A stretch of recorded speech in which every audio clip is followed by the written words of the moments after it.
கர்த்தருடைய பரிசுத்த நாமத்திற்கு மகிமை உண்டாவதாக. இன்றைய வானமன்னா. நீதிமொழிகள் 3ஆம் அதிகாரம் 5-6 வசனங்கள். உன் சுயபுத்தியின் மேல் சாயாமல் உன் முழு இருதயத்தோடும் கர்த்தரில் நம்பிக்கையாயிருந்து உன் வழிகளில் எல்லாம் அவரை நினைத்துக்கொள். அப்பொழுது அவர் உன் பாதைகளை செவைப்படுத்துவார். கர்த்தருக்கு வழியை ஒப்புவித்து அவர் மேலே நம்பிக்கையாக இருந்தால் அவர் நம்மோட காரியத்தை வாய்க்க பண்ணுவார். நாம் நன்மை அடைய சுய புத்தியின் மேலே சாயக்கூடாது. நன்மைக்கும் தீமைக்கும் இடையில் உள்ள போராட்டமான சூழ்நிலையில் குறுக்கு வழியை தேடாமல் கர்த்தரிட நம்பிக்கையாக இருந்து அவரை சார்ந்து நிற்கும்போது அவர் நம்முடைய வேதனையை அறிகிறவராயிருக்கிறார்.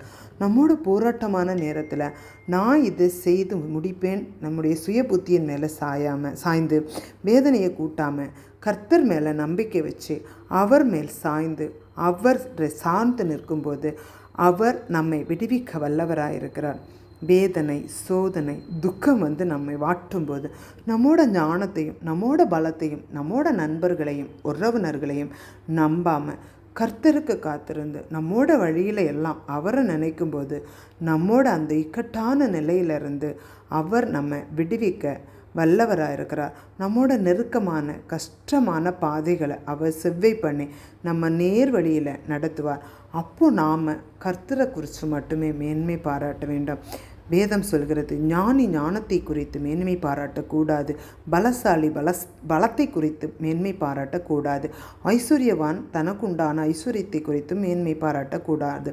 மேன்மை பாராட்டுகிறவன் பூமியிலே கிருபையையும் நியாயத்தையும் நீதியையும் செய்கிற கர்த்தரை குறித்தே மேன்மை பாராட்ட வேண்டும் என்று வேதம் சொல்கிறது.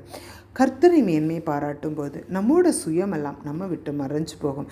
நாம் கர்த்தரை சார்ந்து நெருங்கி வாழும்போது அந்த போராட்டம் எந்த போராட்டமும் நம்ம அசைக்க முடியாது. ஒவ்வொரு குறிக்கோளையும் திட்டத்தையும் செயலையும் நாம் ஜெபத்தோடு ஆரம்பித்து ஜெபத்தில் தொடர்ந்து கர்த்தர் மேலே நம்பிக்கை வச்சு கவனமாக நடந்து ஜெபத்தோடு நம்ம வாழ்க்கையை நாம் முடிக்க வேண்டும். அப்படி இருந்தால் நம்மோட சுயம் நம்மள்ட்ட இல்லாமல் கர்த்தரோட வழியில் எப்போவுமே நாம் நிலைச்சு நிற்க முடியும். அதற்காக நம்ம ஒப்பு கொடுப்போமா? அன்பின் பரலோக பிதாவே, அப்பாண்டவர், நாங்கள் அப்பாண்டவர் எந்த காரியத்திலும் அப்போ எங்கள் சுய புத்தியின் மேல் நாங்கள் சாயாமல் உம்மை மாத்திரமே நினைத்து உம்மை மாத்திரமே அப்பாண்டவர் முழு இருதயத்தை நம்பி உம்முடைய அன்பிலே நிலைத்திருக்க உம்மை நம்பி பற்றி கொள்ள கர்த்தர் கிருபைகளை தரும்படியை ஜெபிக்கிறேன்.